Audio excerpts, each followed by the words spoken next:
प्रथमानियोग, कर्णानियोग, चरणानियोग, द्रव्यानियोग में से सिद्धांत आदि समाचार आदि ग्रंथों को छोड़कर प्रथमानियोग के ग्रंथों को प्रथम पर क्यों रखा गया, प्रथम स्थान पर क्यों रखा गया? प्रश्न बड़ा अच्छा आया है। धर्म को समझने के लिए पंडित जी अंदर वाले पंखे बंद करवा दो। धर्म को समझने के लिए 4 अनुयोग बताए हैं। प्रथमानुयोग, कर्णानुयोग, चरणानुयोग और द्रव्यानुयोग। हमारी गुड़िया का प्रश्न ये है कि पहले नंबर पर प्रथमानुयोग को क्यों रखा गया? प्रश्न यही है ना भाई, 1 नंबर है तो समय सार होना चाहिए था, सिद्धांत ग्रंथ होने चाहिए थे, है ना। पहले नंबर पे जो महापुरुषों की कथा है उन्हें क्यों रखी गई? कथा कहानियां जो हैं वो पहले नंबर पे हैं और बड़े बड़े ग्रंथ बाद में हैं। प्रश्न बड़ा अच्छा है, बड़ा सुंदर प्रश्न है। एक माँ थी, अपने बच्चे की अंगुली पकड़ के चल रही थी। थोड़ी देर बाद वो बच्चा माँ की अंगुली छोड़कर और आगे आगे भागने लगा तो वो गिर गया। अब गिर गया तो माँ ने उससे कहा, देख बेटा, तेरा बड़ा भाई गिरा था, वो तो रोया नहीं, तू क्यों रो रहा है? सबसे पहला क्या उदाहरण दिया? तेरा बड़ा भाई गिरा था, वो तो रोया नहीं, तू क्यों रो रहा है? बच्चा चुप नहीं हुआ। बोले, देख बेटा, तूने पिछले जन्म में किसी को गिराया होगा, इसीलिए तू गिरा है, चुप हो जा। वो फिर भी चुप नहीं हुआ। तो माँ बोली, देख बेटा, तूने मेरी अंगुली छोड़ी, तू नीचे देखकर नहीं चल रहा था, इसलिए तू गिरा है। यदि मेरी अंगुली पकड़ के चलता और नीचे देखकर चलता तो तू गिरने वाला नहीं था। बच्चा फिर भी नहीं चुप हुआ। बोले, देख बेटा, जिसे चोट लगी है वो तू नहीं है, और जो तू है उसे चोट लगती नहीं है। इसमें पूरे 4 अनुयोग आ गए। अब आप पूछोगे कैसे आ गए? ये तो बड़ी सामान्य सी बात है, वैसे यही तो है धर्म। तेरा बड़ा भाई गिरा था, वो नहीं रोया। प्रथमानुयोग, तो प्रथमानुयोग में हमारे महापुरुषों की कथा है, सतियों की कथा है। देखो, श्रीपाल के ऊपर संकट आया था, उन्होंने देखो धर्म के साथ में कैसे उसका सामना किया, रोते थोड़ी बैठे रहे। देखो, राम को 14 वर्ष के लिए वनवास भेज दिया, वो परेशान थोड़ी हुए, बड़ी शांति से वन में गए। देखो, अंजना सती को उसकी सास ने घर से निकाल दिया था, लेकिन फिर भी अंजना सती ने अपनी सास को दोष नहीं दिया, अपने कर्मों को दोष दिया। देखो, सीता सती इतने दिन जंगल में रही और जब आई तो अग्नि परीक्षा देनी पड़ी, फिर भी पति को दोष नहीं दिया, अपने कर्मों को दोष दिया। तो प्रथमानुयोग यही समझाता है कि अपने अपने फल सबको मिलता है, कोई किसी के कर्म नहीं भोगता। अच्छा, मुझे ये बताओ, यदि आपकी सांस कम चल रही हो तो आप अपने परिवार में किसी व्यक्ति से कहें, देखो मैं सांस नहीं ले पा रहा हूं, मेरी सांस तुम ले लो, ऐसा हो सकता है क्या? है, भूख आपको लगी है और आप कहो, देखो भूख तो मुझे लगी है, खाना तू खा ले, ऐसा पॉसिबल है क्या? नहीं है। अच्छा, ऐसा हो सकता है क्या नींद आपको आ रही है और दूसरा सो जाए? ऐसा संभव है क्या? नहीं संभव है। बुखार आपको चढ़ा है, दवाई कोई दूसरा खा ले, ऐसा संभव है क्या? नहीं है। यानी आपकी अपनी पर्सनल सांस है, आपकी अपनी पर्सनल भूख है, आपकी अपनी पर्सनल नींद है, आपकी अपनी पर्सनल हर चीज है। ऐसे ही सबका अपना अपना पर्सनल कर्म भी है। कोई किसी के कर्मों का फल नहीं भोगता है। हाँ, ऐसा हो सकता है कि आपने जो कर्म किया था वो किया तो सामने वाले के कारण था, लेकिन कर्म का बंध तो आपको ही हुआ था।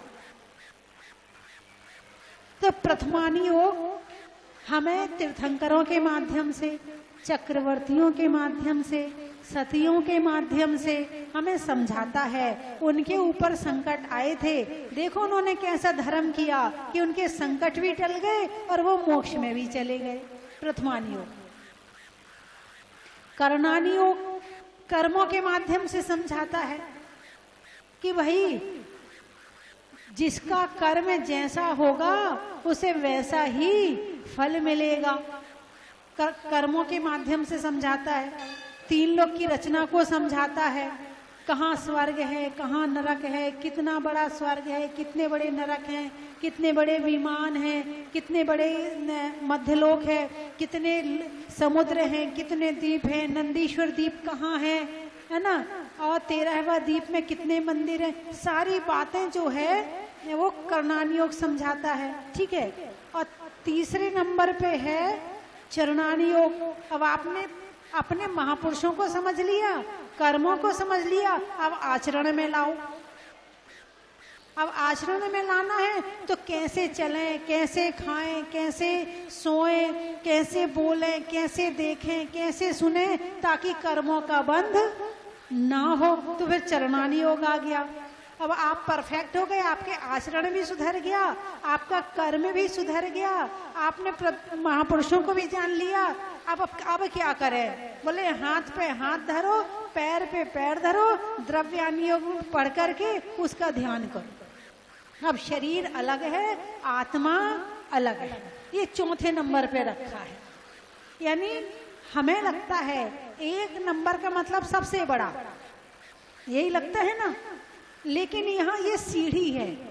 पहले महापुरुषों को, आपका बच्चा छोटा है, आप सीधे उसे गणित नहीं पढ़ाते हो, सीधे उसे साइंस नहीं पढ़ाते हो, सीधे उसे पाप नहीं पढ़ाते हो। क्या पढ़ाते हो? कहानी से। क्या करते हो? कहानियां सुनाते हो। और बच्चा बड़े अच्छे से कहानी सुनता, अच्छा उसने उसको मारा था तो ऐसा हुआ था, चलो मैं भी नहीं मारूंगा। अच्छा उसने चोरी करी थी तो ऐसा हुआ था, चलो मैं भी चोरी नहीं करूंगा। बात समझ में आई कि नहीं आई? कैसे समझाते हो? कहानी से। ऐसे ही महापुरुषों के माध्यम से प्रथमानी योग समझ लिया, चलो अब कर्णानी योग समझो, चलो अब चरणानी योग समझो। अब आचरण सुधार लिया, अब आचरण भी सुधर गया। अब आचरण तो सुधर गया, उपवास भी करने लगे, आप सब काम करने लगे, पूजा भी करने लगे, विधान भी करने लगे, तीर्थ यात्रा भी करने लगे, सब कुछ करने लगे। अब करने लगे, अब ये तो निश्चित करो कि कर क्यों रहे हो, शरीर के लिए कर रहे हो या आत्मा के लिए कर रहे हो। तो अब पहुंचा दिया आत्मा में, अब बता दी शुद्ध आत्मा की बात। छोटे से बच्चे को सीधे घी नहीं पिलाया जाता है, छोटे बच्चे को सबसे पहले 2 साल तक दूध पे रखा जाता है, उसके बाद थोड़ा थोड़ा अन्न खिलाया जाता है, फिर थोड़ा थोड़ा फल खिलाया जाता है, फिर धीरे धीरे जब उसकी पचाने की क्षमता हो जाती है तब उसे घी खिलाया जाता है। तो द्रव्यानी योग तो है प्योर घी, वो ऐसे नहीं पचने वाला है। उसको जिसने पहले द्रव्यानी योग पढ़ लिया उसे कर्णानी योग में आनंद नहीं आएगा, वो आचरण उसका खत्म हो जाएगा। जब शरीर अलग है, आत्मा अलग है, तो किसके लिए करूं? पाप शरीर को थोड़ी लग रहा है, और काम कौन कर रहा है? शरीर कर रहा। पाप कौन कर रहा है? शरीर कर रहा है। तो पाप शरीर को थोड़ी लगता है, तो इसलिए पाप करने में कोई दिक्कत नहीं है, आदमी बिगड़ जाएगा। इसीलिए पहले प्रथमानी योग, फिर कर्णानी योग, फिर चरणानी योग, फिर द्रव्यानी योग, क्रम रखा गया है। अब आप देखना, कहीं बड़ा संघ हो तो पहले प्रवचन किसके होते हैं? बड़े साधु के या छोटे साधु के? अरे बोलिए ना, पहले छोटे साधु के होते, पहले बड़े को माइक नहीं देते हैं, सबसे पहले छोटे के होते हैं, फिर धीरे धीरे करके क्रम बड़ों का आता है, फिर बड़ों के बाद में छोटे प्रवचन नहीं करते हैं। तो ये क्रम है। हाँ, कहीं कहीं बड़ों को पहले होता आहार को निकलना है, पहले बड़े निकलेंगे। तो कहाँ किस बात के लिए किस क्रम की जरूरत है वो देखा जाता है, उसके बाद वो क्रम बनाया जाता है। ठीक है, अगला प्रश्न। माता जी, मेरी जिज्ञासा है कि बोलते हैं कि निगोद से निकलना बहुत कठिन है, निगोद से निकलना बहुत कठिन है, फिर भी ऐसे वो जीव क्या परिणाम करते हैं कि वो मनुष्य पर्याय तक पा लेते हैं? बहुत 8-10 बार। सबसे पहले निगोद को समझ लो, निगोद क्या है। नित्य निगोद, इतर निगोद।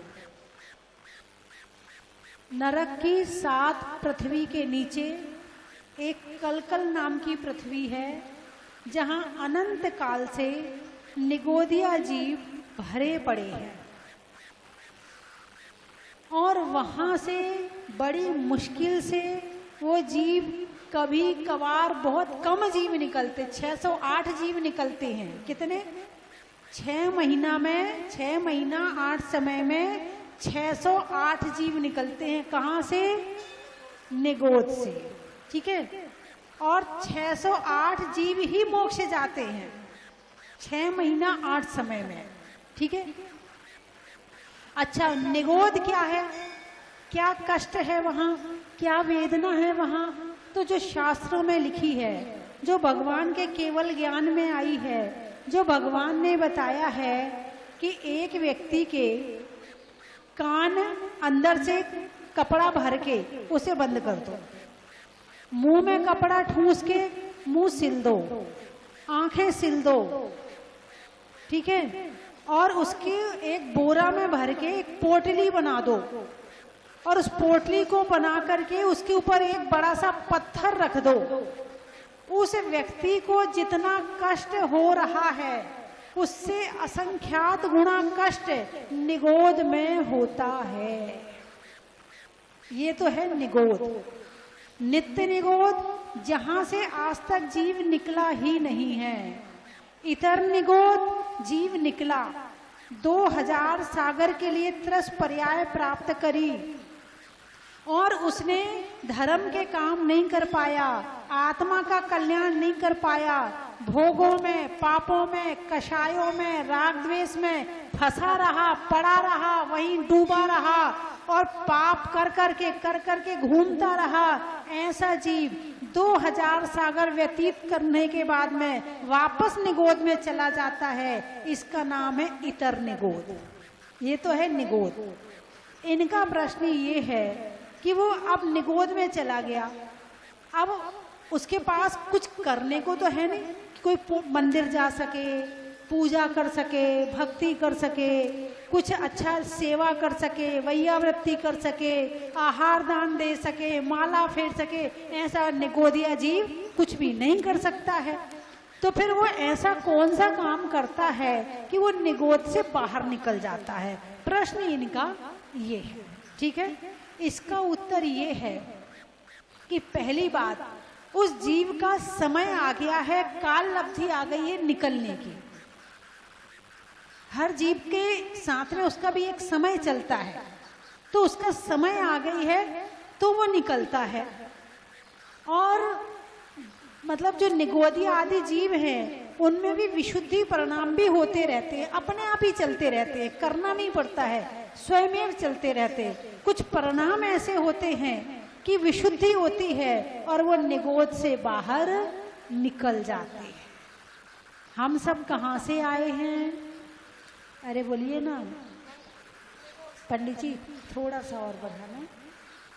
आया कहाँ से, कहाँ है जाना, आया कहाँ से, कहाँ है जाना, ढूंढ ले ठिकाना चेतन, ढूंढ ले ठिकाना, ढूंढ ले ठिकाना चेतन, ढूंढ ले।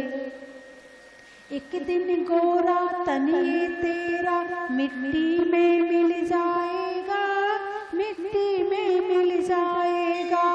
कुटुंब कबीला खड़ा रहेगा, कोई बचा ना पाएगा, कोई बचा ना पाएगा। कहीं तो तुझे को पड़ेगा जाना, कहीं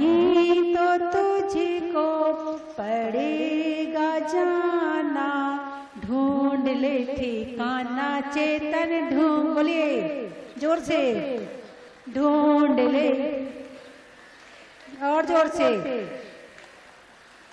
आया कहाँ से कहाँ है जाना, आया कहाँ है जाना, ढूंढ ले ठिकाना, काना ढूंढ ले ठिकाना। निगोद से आया मोक्षी में जाना, निगोद से आया मोक्षी में जाना, मिल गया ठिकाना चेतन, मिल गया ठिकाना, मिल गया ठिकाना। आप कहाँ से आए हैं? हैं? नासिक से आए हैं, झांसी से आए। आप कहाँ से आए हैं? हैं? बामोर से आए। आप कहाँ से आए हैं? अभी महत्व बताऊंगी सबका, अभी लास्ट में सबके शहर का महत्व बताऊंगी। सुनना है ना आपको?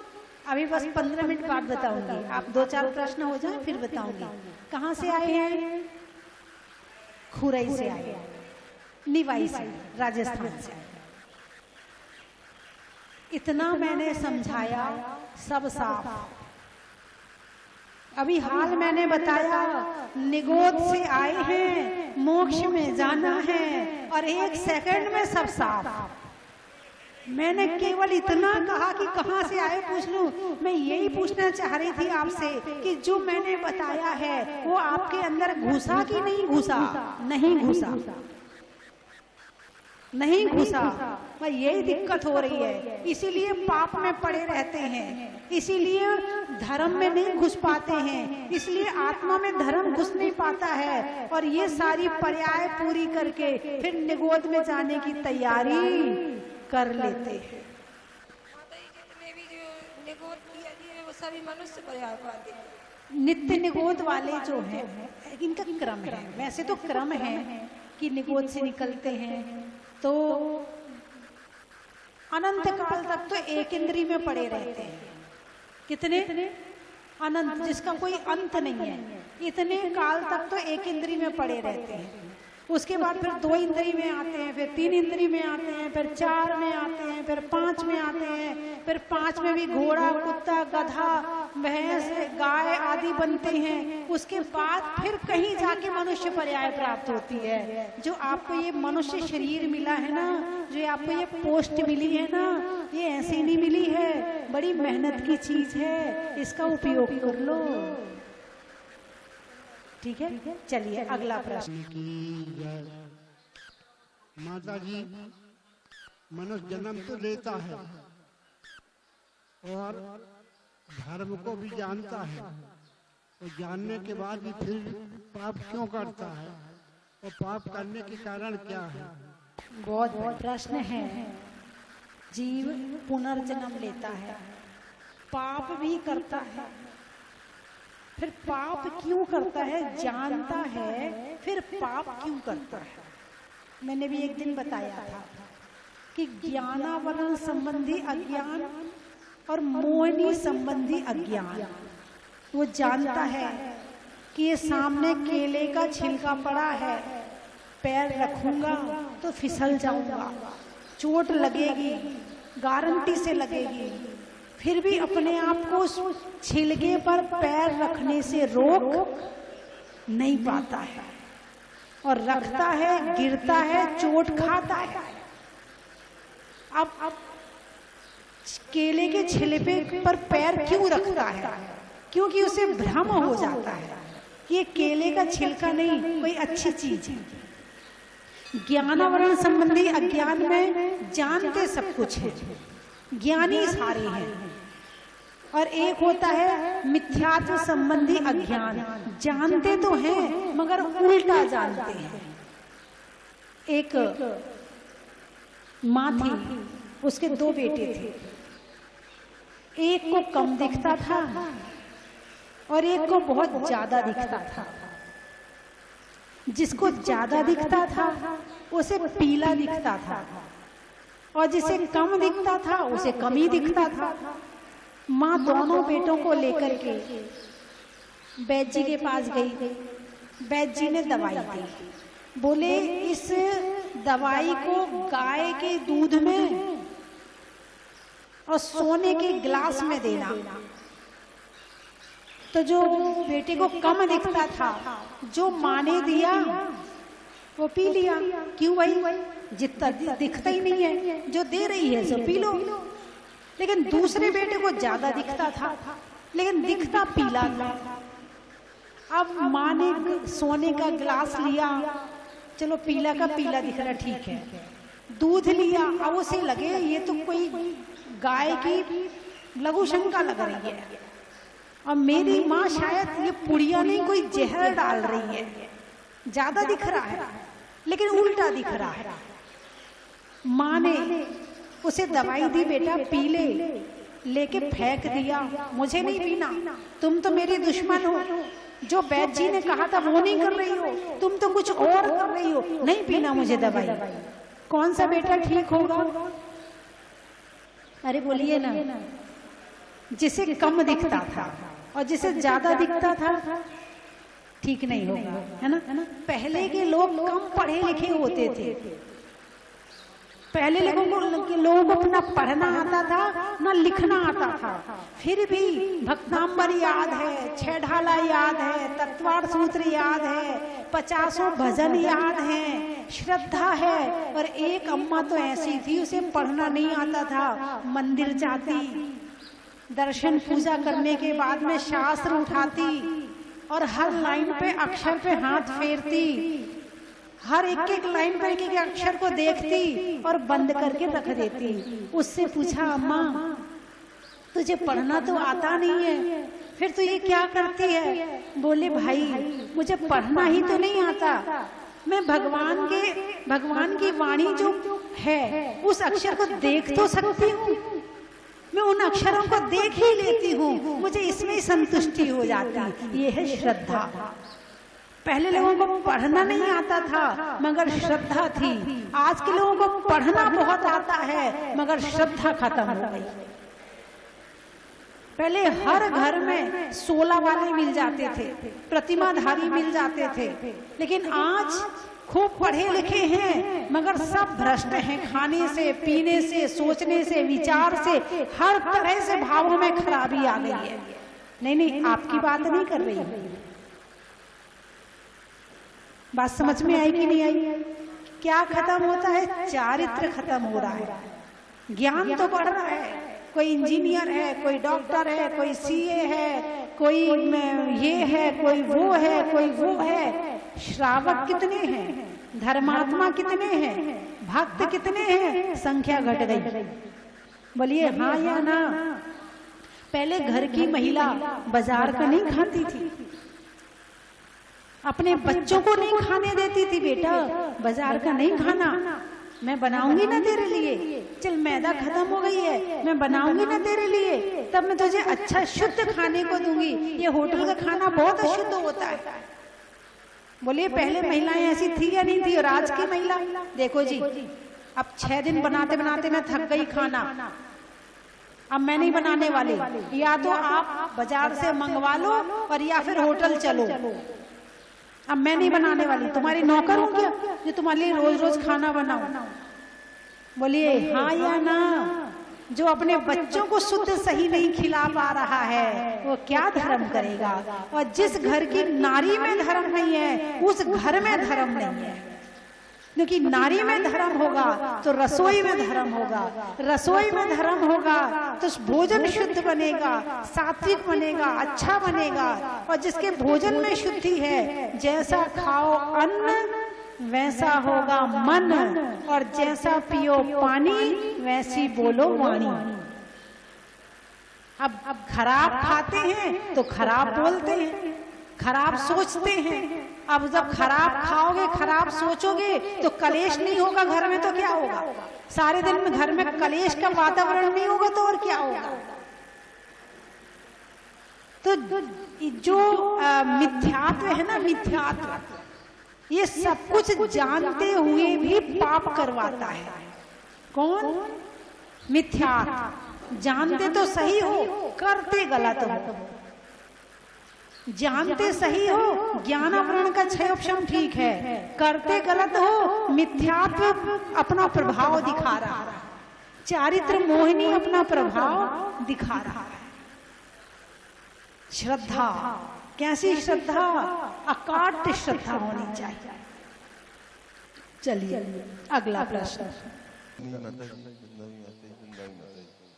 माता जी, मेरा प्रश्न वैराग्य से संबंधित है और मैं आपसे ये पूछना चाह रहा हूँ कि 2400 तीर्थंकरों को किसी न किसी निमित्त के माध्यम से वैराग्य उत्पन्न हुआ।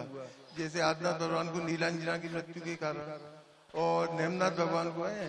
तो मैं माता जी आपसे प्रश्न करना चाह रहा हूँ कि आपको किस माध्यम से वैराग्य उत्पन्न हुआ, कृपया मैं जानना चाह रहा हूँ। एक व्यक्ति बाजार जा रहा है, बारिश का मौसम है, माइक को बंद कर दो। बारिश का मौसम है, छाता लगा के चला गया, ठीक है। अब लगा के गया, जब लौट के आया तो बारिश बंद हो गई थी। सामान खरीदते खरीदते भूल गया, चला आया, आते हुए सामने वाले के हाथ में छाता देखा तो उसे लगा, अरे मैं भी तो छाता लेके आया था, वो तो मैं दुकान पे भूल आया। किसको देख के याद आया? छाते को देख कर, ठीक है। ऐसे ही मैंने 2 दीक्षाएं देखी थी और उन 2 दीक्षा को, 2 माता जी की दीक्षा हुई थी, उन 2 दीक्षा को देखने के बाद मेरे मन में विचार आया, मुझे भी दीक्षा लेनी है। उम्र करीब 14 साल की रही होगी, नहीं मुझे भी दीक्षा लेनी है। अंदर अंदर अंदर अंदर एक जो कहते हैं ना, बादल बनने लगे। अब ये किसी ने कहा नहीं, किसी ने प्रेरणा नहीं दी, किसी ने धक्का नहीं मारा। मेरे जैसा मैं आपको समझाती हूँ ना, ऐसा किसी ने समझाया नहीं। आपका तो बड़ा पुण्य है कि इतना समझाने वाले मिल रहे हैं इस समय पर। उस समय तो इतने समझाने वाला भी कोई नहीं था। अपने आप ही 1 साल आलू नहीं खाना है, आए अब हम इतने दिन तक नए कपड़े नहीं खरीदेंगे, इतने दिन तक ये नहीं करेंगे, इतने दिन तक ये करेंगे। अपने आप ही मन में विचार उत्पन्न होते रहते थे। निमित्त आचार्य पुष्पदंत सागर जी का मिला, शिवनी चतुर्मास हुआ, बस अंधे को 2 आंखें मिल गई हैं। अब दिन भर स्कूल छोड़ दिया, 14 साल के थे, स्कूल जाते थे, स्कूल भी छोड़ दिया, नहीं जाना स्कूल। सुबह से स्वयं स्तोत्र पढ़ना, स्वाध्याय में जाना, उसके बाद फिर आहार देने जाना, दोपहर की क्लास में जाना, शाम की भक्ति में जाना। ऐसे करते करते करते वो संस्कार मजबूत होने लगे और इस तरह से वो वैराग्य बढ़ने लगा। फिर उसके बाद नजर गई, जितने घर हैं, जितने लोग हैं, अरे इनके यहाँ ये कष्ट है, इनके यहाँ ये पीड़ा है, इनके यहाँ ये लड़ाई है, उनके यहाँ ऐसा कलेश है। अरे गृहस्थी में रहने में तो कलेश ही कलेश है। धर्म करने के निमित्त कम है और कलेश के निमित्त ज्यादा है। घर में रहकर धर्म कर लो, बहुत बड़ी बात है। ऐसा मन में विचार आया कि जब तक हम इस मार्ग में निकलेंगे नहीं, तब तक हम वास्तव में धर्म करने वाले नहीं हैं। तो बस ऐसा मन में विचार आया। आचार्य पुष्पदंत सागर जी से 5 वर्ष का व्रत लिया, शिखर जी गए माता जी के साथ। उसके बाद फिर वो व्रत पूरा हो गया। फिर आचार्य विद्यासागर जी से 2 वर्ष का व्रत लिया। फिर आचार्य सरमती सागर के चतुर्मास शिवनी में हुआ। फिर आजीवन ले लिया।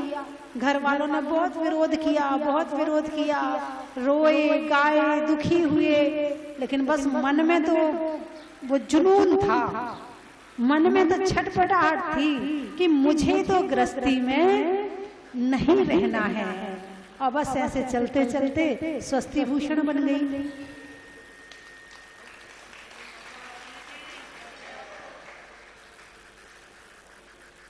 चलिए एक प्रश्न और कर लें। समस्त कटनी वासियों की तरफ से आपको बारंबार वंदनामी।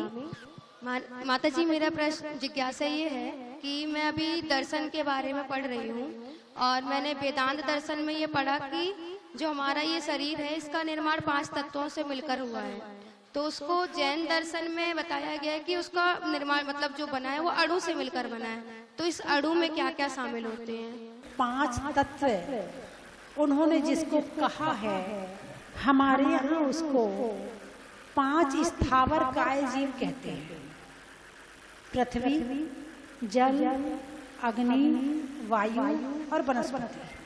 ठीक है, वो इन्हें भगवान मानते हैं और हम इन्हें एक इंद्रिय जीव मानते हैं। क्यों? क्योंकि भगवान महावीर ने अपने केवल ज्ञान में ऐसा ही देखा है। पृथ्वी, शरीर किस चीज से बना है? मिट्टी से। किससे बना है? मिट्टी से। पृथ्वी, शरीर में पानी है कि नहीं? अरे बोलिए ना। और जब पानी की कमी हो जाती है तो क्या होता है? प्यास कब लगती है? जब शरीर में पानी की कमी हो जाती है। तो आपको कैसे पता चलता है कि शरीर में पानी की कमी हो गई? अरे बोलिए ना। प्यास लगती, यानी जिह्वा। जिह्वा एक यंत्र है, ये यंत्र सूखने लगता है। इसके सूखने का मतलब है शरीर में पानी की कमी हो गई।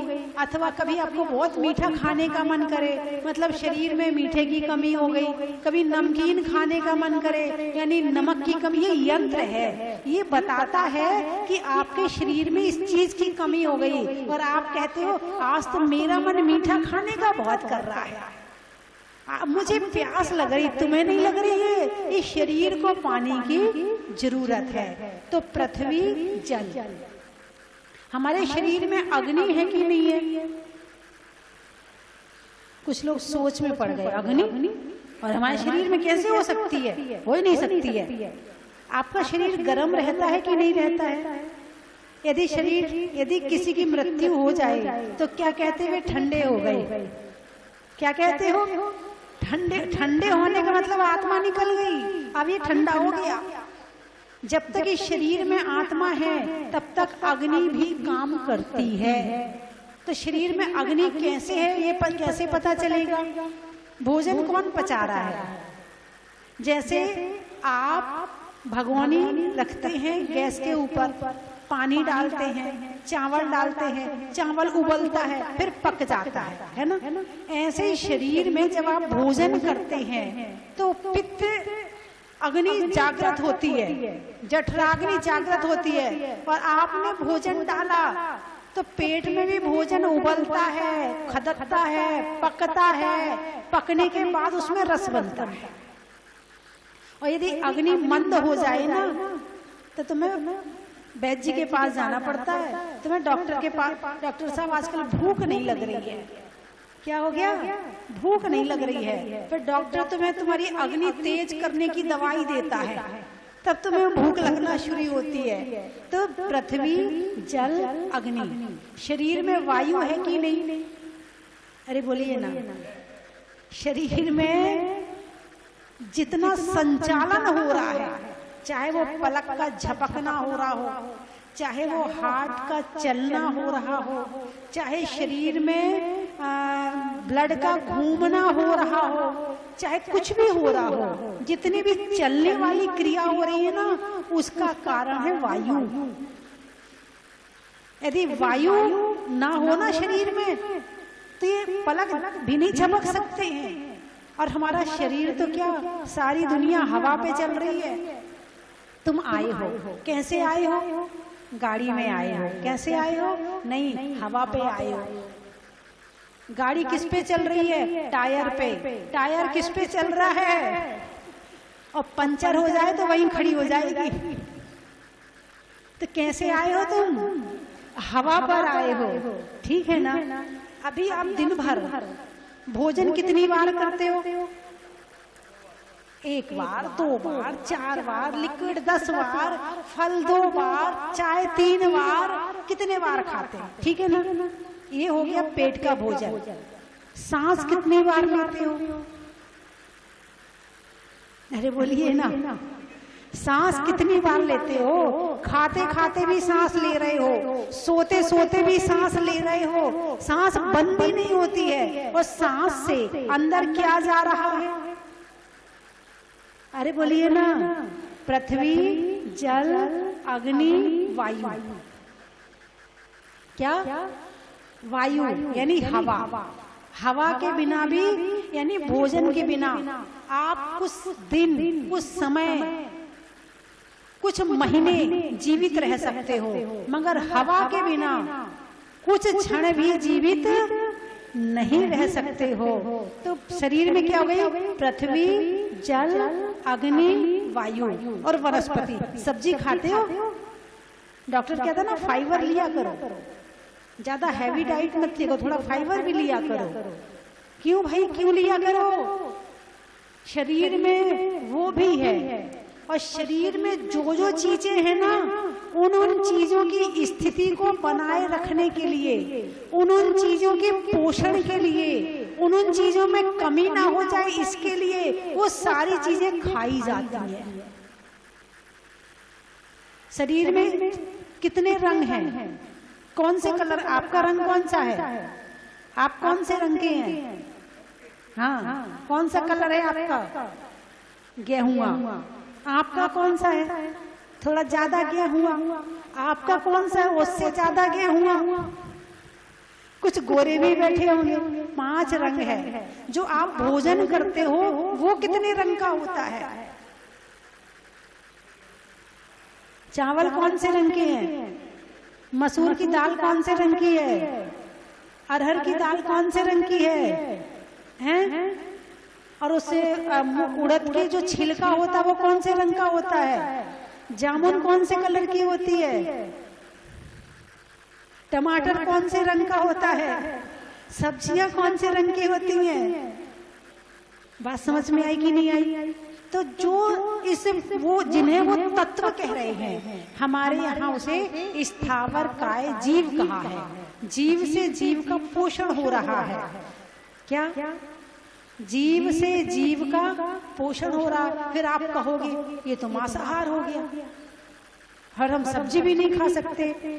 तो भगवान महावीर ने कहा है मांसाहार 2 इंद्रिय से शुरू होता है, जिसमें खून, पीप, मांस, हड्डी, चर्बी आदि जहाँ पे आने लगती है वहां से मांसाहार शुरू होता है। और ये चीजें एक इंद्रिय में नहीं होती है, इसीलिए शाकाहारी है। और 2 इंद्रिय से जीव चलने लगता है। लाट, केचुआ चलने लगे, चींटी चलने लगी, मच्छर उड़ने लगा और सब चलने लगे, उनमें मांस आ गया। ठीक है ना?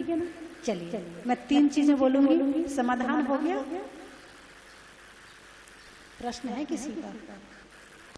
आओ बनाओ। और एक और बहुत अच्छा, पंडित जी वो 100 रुपए वाली योजना बता दो।